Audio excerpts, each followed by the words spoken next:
to Meditating with John Vervaeke. We live stream every weekday morning at 9:30 a.m. with Mondays alternating between a new lesson called the Dharma Day and review of the whole ecology of practices called Upaya Day.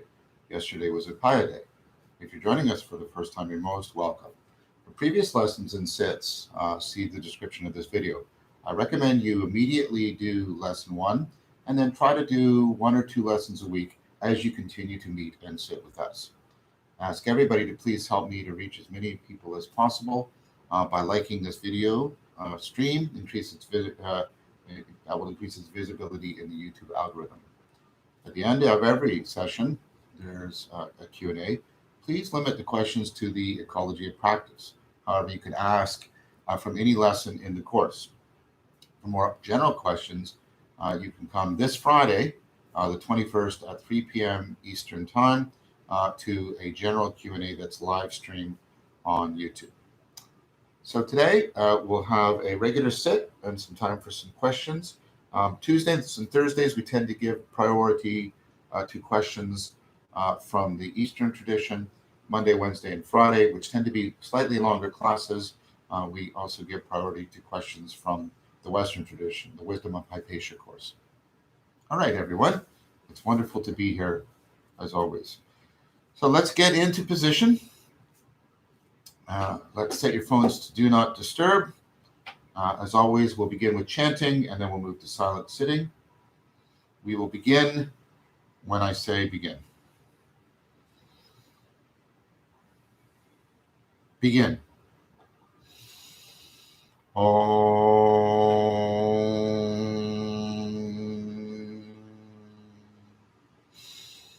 One.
In your silent sit.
Slowly come out of your practice, trying as best you can to integrate what you cultivated in your practice with your everyday consciousness, cognition, character, and communitas, perhaps by reciting the 5 promises to yourself.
So please remember that we do have a question schedule now with Mondays, Wednesdays, and Fridays emphasizing the Western tradition, and Tuesdays and Thursdays the Eastern tradition. Also a reminder, many of you are doing this, please share your observations and your comments as well as your questions. And a reminder that we will generally be a little bit longer on Monday, Wednesdays, and Fridays. So Francisco Belancourt asked, is it normal to see, I think at first, a point of light and then a purple vortex while in meditation, or have I eye problems I don't know about? So seeing lights and points of light of various colors are common. There are various systems like the chakra system that associate certain colors with certain places in the body that seem to have a psychosomatic relevance and salience to us. I'm not that knowledgeable of this system. I believe the purple light might be associated with the third eye. Those of you who know better can correct me if I'm wrong. So enough people have seen that, the sense of it's got a center and a place. The purple vortex, again, people often have in these experiences vortex experiences when they're doing mindfulness. The seeing the vortex is something that's frequently reported across different instances as the shamanic tradition. Some of the oldest spiritual art.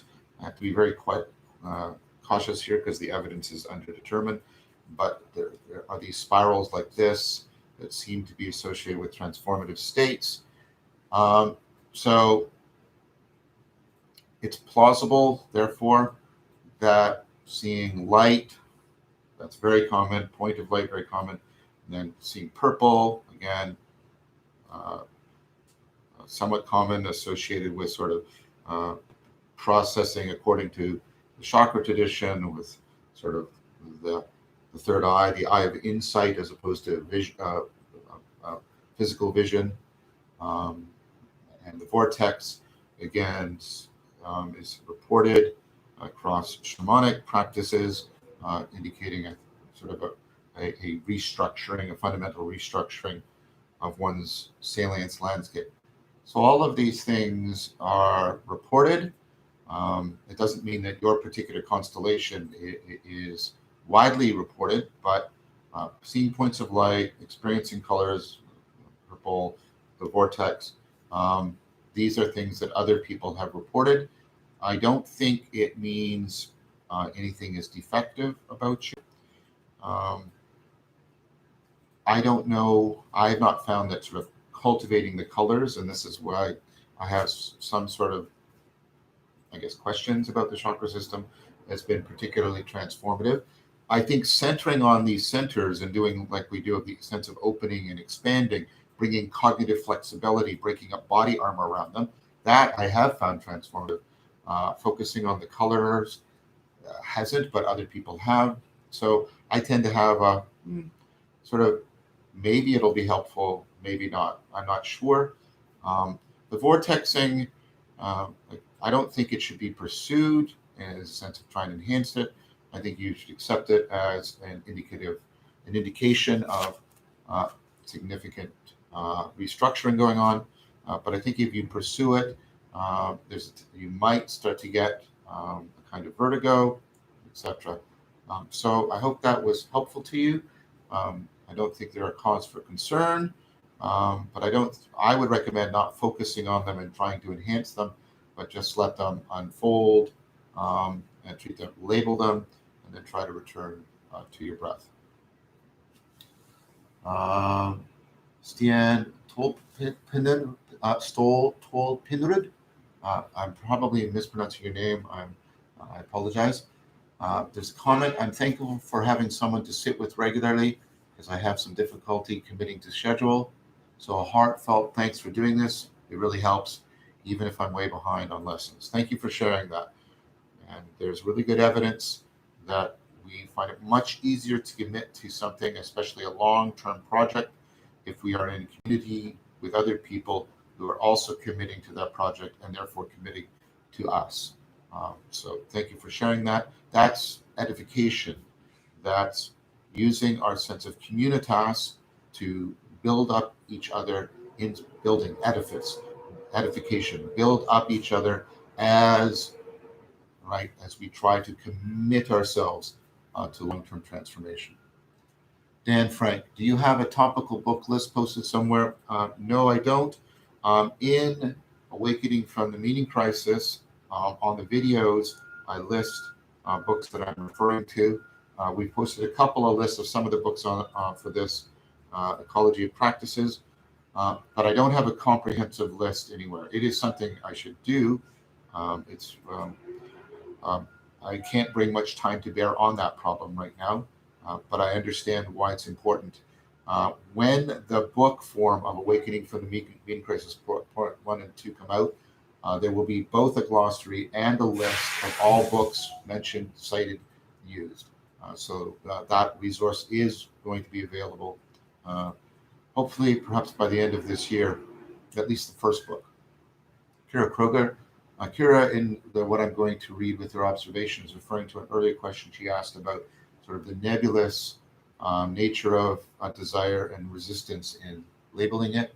Kira now shares observation. I talked with the Sangha about my question, realizing that my resistance has to do with my inclination towards perfectionism. Yes, that makes sense to me. And a fear of, if I actually acknowledge my desire, what it means. Yeah, following out the implications. Often when we label and acknowledge something, we confront the question of its significance to us. And that explicates, makes explicit that significance. And that can put a demand on us. And then if we're already prone to perfectionism, having an increased demand, that perfectionism will go, oh, there's a new demand that we need to meet. And they can reinforce and ramp each other up in a kind of a parasitic processing manner. So thank you for sharing that. What it means, as you said, there's a second part. What it means about who I am as a person and fear of rejection. Yes, which is part of the perfectionism process. Perfectionism is an attempt to avoid all possibility of rejection, because of course the thing that can never be rejected is the perfect thing. I myself, and this goes with my shyness and introversion, I also suffer from rejection sensitivity disorder. I'm very sensitive. So I brilliantly decided to become a teacher. Somebody who's shy and suffers from rejection sensitivity disorder. So I know firsthand, Kira, the deep, I hope you don't find this insulting, the deep temptation of perfectionism. That's why my friends have, and I've related this, they said one of my sources of self-deception is that I fall prey to often a sadistic superego. And so being able to move from perfectionism to virtuous friendship has been very helpful to me. So I'm passing on that advice I've received from the wisdom traditions to you. Aiden C. I think this is an observation. I find that when I try to tie these practices to basic tasks and regimentation, the parasitic processing attacks, but turns into paper tigers when I'm relaxed. This feels critical to resilience. Yes, very much. When we engage in transformative practices, the machinery, the maladaptive, but notice that means it has its own capacity to adapt and preserve itself. The maladaptive parasitic processing will often be triggered and come to the fore, precisely because that's what we are trying to free ourselves from in these transformative processes. But then being able to do what Aiden said, step back and realize them as paper tigers by bringing it in a kind of relaxation, a kind of mindfulness, a kind of peacefulness. Think of Epicureanism is a profound way to build increased resilience. So thank you, Aiden, for sharing that. I think that's a very astute observation.